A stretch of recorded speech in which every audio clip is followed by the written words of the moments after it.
Hi friends, hi student. आज आम पढ़वा साइंस चैप्टर कस कारण 18 चैप्टर अच्छी तो आमको सारा पड़ो आ भी एमएमएसटा को नवेम्बर 15 सुधा सब कोर्स सारा चाहूँगी। नवेम्बर 15 पर आम प्रीवियस क्वेश्चन गुड़ाक डिस्कसन करवा कारण आम जिते रिविजन कले भी प्रीवियस क्वेश्चन सब इम्पोर्टाट जो 8 वर्षर क्वेश्चन अच्छी आम कौन करवा रिविजन करवा जरूरी। तो आज आम फास्ट चैप्टर कौन अच्छी कस कस कस विषय आम मुझे जानी आमर FA1 परीक्षा ऑलरेडी सरी सारी।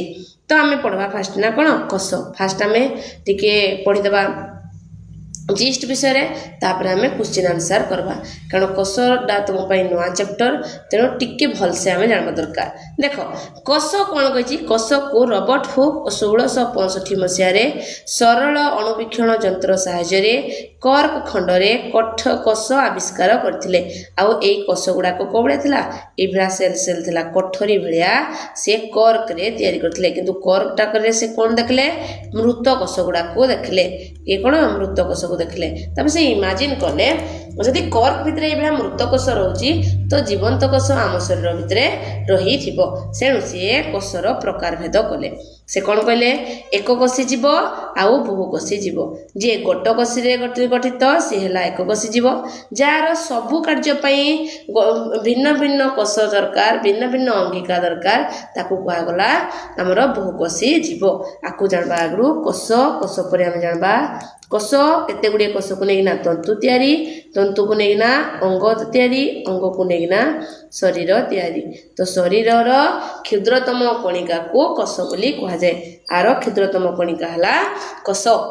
तो आम देला एक कषि जीव किए एमिबा पारामेसियम बैक्टेरिया ये माने गुटे ही सपोज ये है गोटे एमिबा एमिबा कौन करे तार ताकू भूक कला बा से खाइब से पटे तार कूटपात भारकेदेव आणिना खाईदे पारब एपटे कूटपात भारकेला से तार रेचन श्वासक्रिया सब जिनस कर पुणी कूटपात भारकेला एभलिया कर किंतु आमर मनीष उद्भिद प्राणी ये माने समस्ते बहुकोषी जीव कारण एमानक बहुत सारा अंग अच्छे आ सब गुड़ाक भिन्न भिन्न अंगरे कार्य करुचे। तापर आमर कसर केतटा कौन अंश गुड़ी को कही कष भितर कौन कौन थाए कष झिली थाए कष झिली कौन करे ये बाह्य आवरण और बाह्य परिवेश पृथक रखे या छिद्रयुक्त और किस भितर और बाहर जो सब बाहर को पदार्थ आदान प्रदान करें कोष बाहर को से कौन करे आदान प्रदान करें। आ उद्भिद कषरे कष झिली सहित कौन थाए कष भित्ति थाए जोड़ा आमको कौन निर्दिष्ट आकृति दे थाए आपाई मनुष्य शरीर आमर कणिया थिला बेले आमर प्राणी शरीर आमर उद्भिद शरीर हार्ड थाए कारण ता गोटे कौन थाए कष भित्ति रही थाए। तापर आम आसले कष जीवक को कष जीवक कौन कष जीवक कौन कष झिली भितर गोटे जेली भलिया पदार्थ जहाँ को आम कहती कष जीवक यह कौन माइट्रोकंट्रिया से भितर को अंगिका थाए माइट्रोकंट्रिया गोल्गी बॉडी आउ राइबोसोम भलिया पदार्थ रही थाए।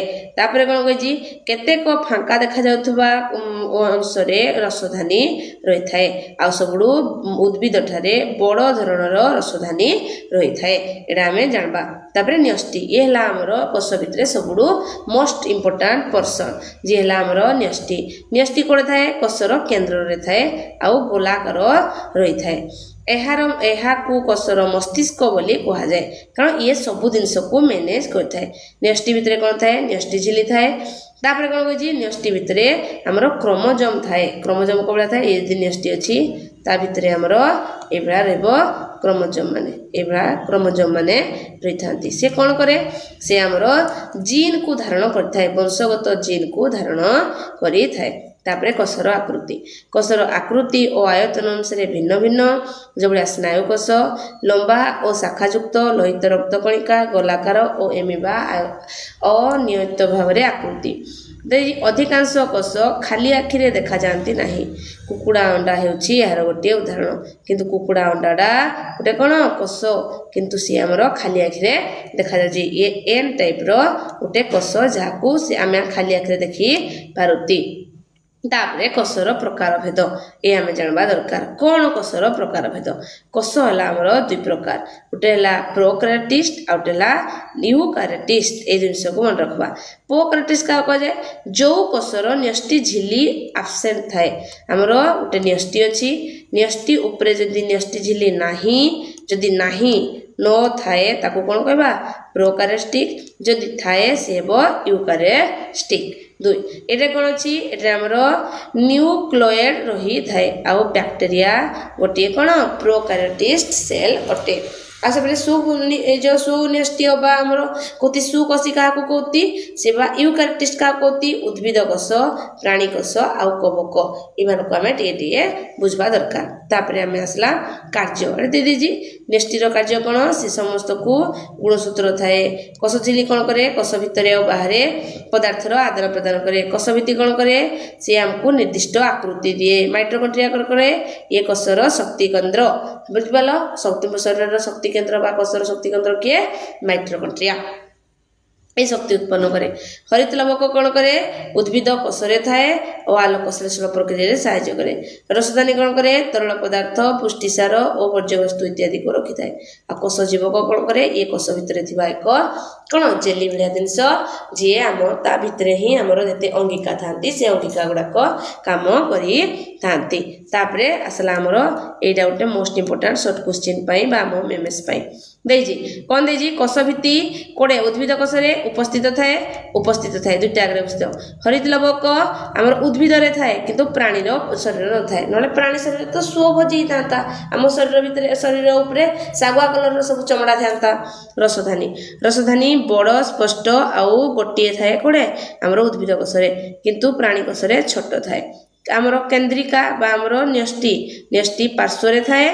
कोड़े उद्भिद कोषर पार्श्व थाए प्राणी कोषरे किंतु मझिरे थाए ये है आमर प्राणी कोष देख प्राणी कोषरे को सब देजी फास्ट यही जो आमर यही कलरटा देखा जाउजी तुमको चिन्ह बता दूजी यहाँ को कह जाउजी न्यष्टि कोड़ा को आको कह जाउजी न्यष्टि एटा इंग्लिश रे ट्रांसलेट होजी ये जाउजी आमर न्यष्टि ये आमर कोन हबो न्यष्टि है एगुड़ाक आमर कौन क्रोमोजोम एटा तो आम जानती ये कोष झिल्ली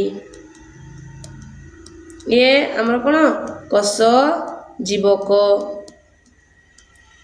बुझिला एबरा सब अच्छी ये आमर एंडोप्लाज्मिक बा आमर ये माइटोकॉन्ड्रिया ये आमर माइटोकॉन्ड्रिया ये आमर कौन अच्छी ये सब जिनस गुड़ाक देजी है तापर हमको स्मूथली जिनसटा को बता देजी बुझला ये साइटोप्लाज्म ये आम प्लाज्मा मेम्ब्रेन ये आमर प्लाज्मा मेम्ब्रेन हे एकारा माइटोकॉन्ड्रिया केते गुरे देई देजी ये एंडोप्लाज्मिक रेटिकुलम बुझला हे आमर उद्भिद कोष भी दे देजी उद्भिद कोष रे कौन से ट्रांसलेट हो ओडिया रे टिके भूल टुली जाइए है ये बड़टा आमर कौन ये बड़टा है आमर रसधानी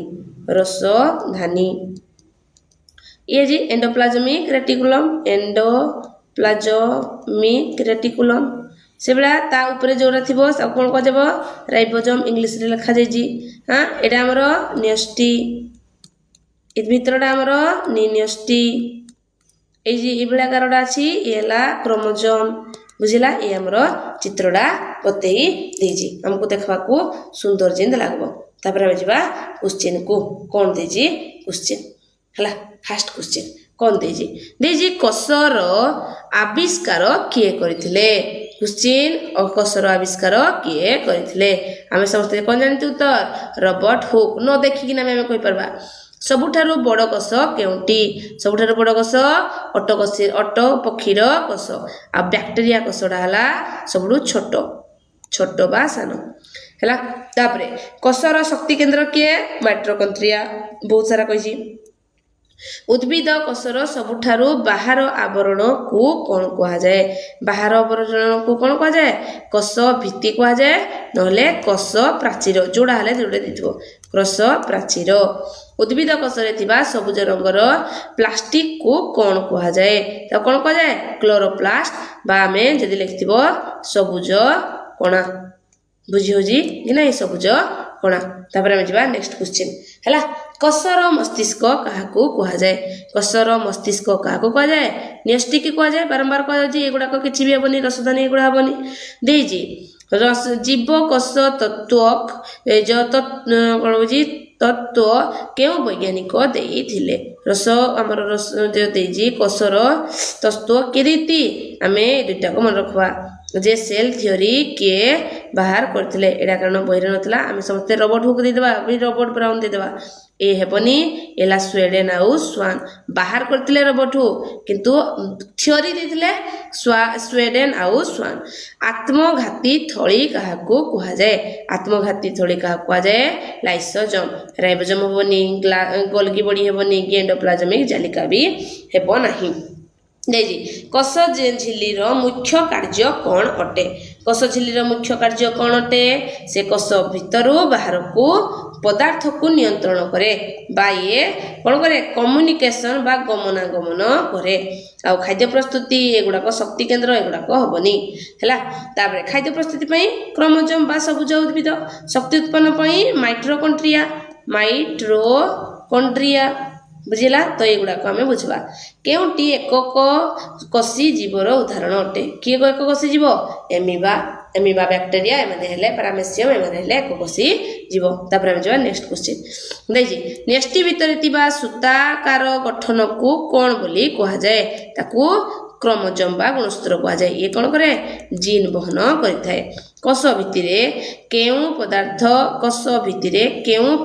ରହିଥାଏ? କେଉଁ ପଦାର୍ଥ ଥାଏ? ସେଲ୍ୟୁଲୋଜ୍ ଥାଏ। ଲିପିଡ୍, ପ୍ରୋଟିନ୍ ଏଗୁଡ଼ାକ ନାହିଁ, କିନ୍ତୁ କ'ଣ ଥାଏ? ସେଲ୍ୟୁଲୋଜ୍ ଥାଏ।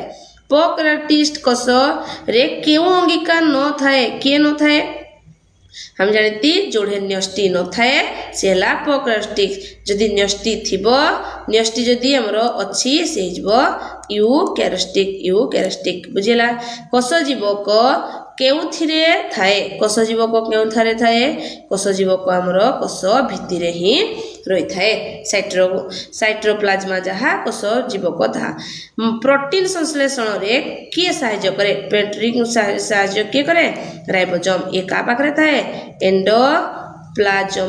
ପ୍ଲାଜମିକ୍ ଜାଲିକା ଉପରେ ଥାଏ। ଯଦି ଏଇଭଳିଆ ଥିବ ତା ଉପରେ ବିନ୍ଦୁ ବିନ୍ଦୁ ଥିବ, ଇଏ ହେଲା ଆମର ରାଇବୋଜୋମ୍। ତାପରେ ଆମେ ଯିବା ନେକ୍ସଟ କ୍ୱେଶ୍ଚିନ୍ କୁ, ହେଲା। ସବୁଠାରୁ ଛୋଟ ଜୀବକୋଷ କେଉଁଟି ଅଟେ? ସବୁଠୁ ଛୋଟ କିଏ? ଏଇଟା ଆମର ମନେ ରଖିବ ମାଇକୋପ୍ଲାଜମା। ଏଇଟା ତ ଆମର ସବୁଠୁ ବଡ଼, ମାନବ ଶୁକ୍ରାଣୁ ନୁହଁ, ରକ୍ତ ବି ନୁହଁ, ମାଇକ୍ରୋପ୍ଲାଜମା। ଦେଇଛି ପଦାଙ୍ଗ କେଉଁ ପ୍ରାଣୀର ଚଳନ ଖାଦ୍ୟ ପଦାର୍ଥ କୋର? ଏମିବାର। ସେ କ'ଣ କରେ? ଖାଦ୍ୟ ସଂଗ୍ରହ କରିଥାଏ। କେଉଁ ଅଙ୍ଗକୁ କୋଷର ବହନ ବ୍ୟବସ୍ଥା କୁହାଯାଇଥାଏ? କାହାକୁ ବହନ ବ୍ୟବସ୍ଥା କୁହାଯାଏ? ଏଣ୍ଡୋପ୍ଲାଜମିକ୍ ରେଟିକୁଲମ୍। ଗୋଲଗି ବଡି, ନ୍ୟଷ୍ଟି, ମାଇଟୋକଣ୍ଡ୍ରିଆ ଏସବୁ ହେବନି, କ'ଣ ହେବ? ଏଣ୍ଡୋପ୍ଲାଜମିକ୍ ରେଟିକୁଲମ୍। ଦେଇଛି ପ୍ରୋଟୋପ୍ଲାଜମା ଶବ୍ଦଟି କିଏ ଦେଇଥିଲେ? ଏଇଟା ତୁମ ବହିରେ ନାହିଁ ନା, କିନ୍ତୁ ତୁମକୁ ମନେ ରଖିବାକୁ ପଡ଼ିବ। ପ୍ରୋଟୋପ୍ଲାଜମା କିଏ ଦେଇଥିଲେ? ଆମର ପୁରୀ କିଞ୍ଚେ ଦେଇଥିଲେ। କେଉଁଟି ଏକ ବହୁକୋଷୀ ଜୀବ ନୁହଁ? କିଏ ବହୁକୋଷୀ ନୁହଁ? ଇଏ ବହୁକୋଷୀ, ବେଙ୍ଗ ବହୁକୋଷୀ, ଆମର ଗୋଲାପ ବହୁକୋଷୀ। କିନ୍ତୁ କ'ଣ ଉତ୍ତର ହେବ ଆମର? ଇଏ ହେବ ଆମର ଏକକୋଷୀ। କିଏ? ଇଷ୍ଟ, ହେଲା। ତାପରେ ଆମେ ଯିବା ନେକ୍ସଟ କ୍ୱେଶ୍ଚିନ୍ କୁ, ହେଲା। ବହୁତ ସାରା କ୍ୱେଶ୍ଚିନ୍ ଅଛି। କେଉଁ କୋଷ ଅଙ୍ଗ ଜୀବକୋଷରେ ଜଳ ଓ ବର୍ଜ୍ୟବସ୍ତୁକୁ ସଞ୍ଚୟ କରି ରଖିଥାଏ? କିଏ ରଖେ? ରସଧାନୀ। ଆଉଟା ଉଦ୍ଭିଦ ଠାରେ ବଡ଼ ଆଉ ପ୍ରାଣୀ ଶରୀରରେ ସାନ, ହେଲା। ତାପରେ କ୍ଲୋରୋପ୍ଲାଷ୍ଟ କେବଳ କେଉଁ କୋଷରେ ଦେଖାଯାଇଥାଏ? କ୍ଲୋରୋପ୍ଲାଷ୍ଟ କେବଳ ଉଦ୍ଭିଦ କୋଷରେ ହିଁ ଦେଖାଯାଏ, ମଣିଷ ଦେହରେ ଦେଖାଯାଏନି କ୍ଲୋରୋପ୍ଲାଷ୍ଟ। ଉଦ୍ଭିଦ ନ୍ୟଷ୍ଟି ଭିତରେ ଥିବା ନ୍ୟଷ୍ଟିର କେନ୍ଦ୍ରୀୟ ଅଂଶଟି କ'ଣ କୁହାଯାଏ? ତାକୁ କ'ଣ କୁହାଯାଏ? କେନ୍ଦ୍ରୀୟ ଅଂଶକୁ ଆମର କୁହାଯାଏ ନ୍ୟଷ୍ଟିକା ବା ନ୍ୟଷ୍ଟି। ଯୋଉଟା ଥିଲେ ବି ତମେ ସେଇଟା କ୍ଲିକ୍ କରିବ, ହେଲା। ତାପରେ ନିମ୍ନୋକ୍ତ ମଧ୍ୟରୁ କେଉଁଟି ପ୍ରାଣୀ କୋଷରେ ନାହିଁ କିନ୍ତୁ ଉଦ୍ଭିଦ କୋଷରେ ଅଛି? କିଏ ଆମର କୋଷରେ ଅଛି? କୋଷ ଝିଲ୍ଲି। କୋଷ ଝିଲ୍ଲି ଇଏ କ'ଣ? ଉଦ୍ଭିଦ କୋଷରେ ଥାଏ ଆଉ ପ୍ରାଣୀରେ नथाए हला केउ कोषर निर्दिष्ट न्यष्टि नथाए निर्दिष्ट न्यष्टि कार नथाए जार नथाए कार हमर प्रोकैरियोटिक आर जे थाए हला तापर हम जिबा नेक्स्ट क्वेश्चन को देजी हला कोन कहि जी जे लुई एन हक प्रथमे केउटिकु आविष्कार करथिले प्रथमे कोन आविष्कार करथिले जीवंत कोष को आविष्कार करथिले रॉबर्ट हुक मृत कोष आउ लुई हेनहक कोन करथिले प्रथम जीवंत कोष कोष गुडिकर आकार और संख्या कहा ऊपर निर्भर करिथाए कहा ऊपर निर्भर करे मन रख कहा ऊपर निर्भर करिथाए ये प्राणी रो कार्य ऊपर हला स्नायु कोषर आकृति को भलिया बा किपरि बिना क्वेश्चन कहिजी को भलिया स्नायु कोष हला शाखा को भलिया इबडा हम चित्र करा हितला जे आरो डेंड्रोइड आउ शाखा भलिया हला तापरे कोष झिल्ली रो अन्य नाम कोन अटे कोष झिल्ली रो अन्य नाम कोन अटे कोष झिल्ली रो अन्य नाम होला प्लाज्मा झिल्ली बुझिला कोष झिल्ली रो मुख्य काम कोन कोष झिल्ली रो मुख्य काम हेउजी कोडा देजी कोष नै कोष भित्ति रो गजी कोष भित्ति रो मुख्य काम कोष रो सुरक्षा और दृढ़ता सेति पय एटा कोडे थाए उद्भिद कोष रे थाए से कारण स्ट्रांग हिना रही थाए तापरे नेक्स्ट क्वेश्चन देजी एक यूकारियोटिक कोष रे न्यष्टि केउ आवरण द्वारा आवृत होई रही थाए को आवृत न्यष्टि झिल्ली कारण ता भितरे कोन थाए न्यष्टि थाए तो से का द्वारा को आवृत हो थाए हला केउ कोष अंग को कोषर परिवहन जाल बोली कहा जाए परिवहन जाल होला एंडोप्लाज्मिक जालिका श्वेत रक्त कणिका केउ गुण को दर्शाई थाए को कोण को देखे थाए परिवर्तित आकृति ए श्वेत रक्त कणिका डा चेंजेबल थाए बेले बेले गोल थला को बेले बेले लंबा થઈ જાય कोषर जीवंत कोष को कोण कहा जाए कोषर जीवंत कोष को कोण कहा जीवो हमरो प्रोटोप्लाज्मा कहा जाए क्लोरोफिल केउ कोष अंगिकारे रही थाए क्लोरोफिल कोडे थाए क्लोरोप्लास्ट रे थाए आ कोड रहबो क्लोरोफिल क्लोरोप्लास्ट बुझिला तबरे हम जबा नेक्स्ट क्वेश्चन केउ कोषरे सबुठारु छोट रसधानी बा रसधानी न थाए छोट रसधानी बा रसधानी न थाए कोडे थाए हमें एडा को मन रखा पड़बो प्राणी कोषरे थाए नले तो बेले बेले न थाए किंतु रसधानी बड़ कोडे बड़ होला हमरो उद्भिद शरीर रे वंशगत सूचना कोष केउथिरे सुरक्षित बा संरक्षित होई रही थाए कोडे हमरो क्रोमोसोम बा न्यष्टि तापर हम जिबा नेक्स्ट क्वेश्चन कोन अछि रे फोटोसिंथेसिस केउ अंगिकारे हेताए को अंगिकारे हेतबो हमरो क्लोरोप्लास्ट बा सबुज उद्भिद एगुडा को हम छुआरो पडुजे तो एगुडा को तुमको इजी तापर केउटी कोष को निर्दिष्ट आकृति देथाए कि हमरो निर्दिष्ट आकृति दिए कोष झिल्ली बा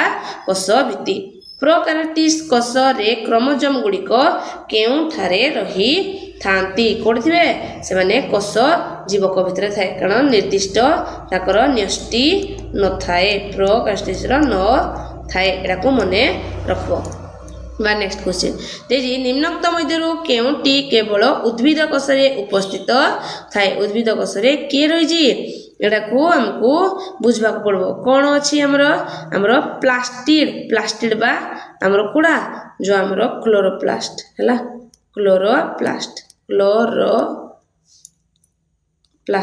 हैला एडा को हमको मन रखो स्नायु कोषर प्रमुख कार्य कोन अटे स्नायु कोषर प्रमुख कार्य से वार्ता वहन करे का पाको मस्तिष्क पाको पठेबो आ मस्तिष्क रु पुणी ताको प्रेरण करबो पुणी सेडु पोहिनाडी ना अंग प्रत्यंग रे देबोडा को बुझबो कोषर सबुठारु बड़ अंग कोन अटे कोषर सबुठु बड़ अंग हेउजी हमर न्यष्टि अटे तापरे प्रोकैरियोटिक्स रो अर्थ कोन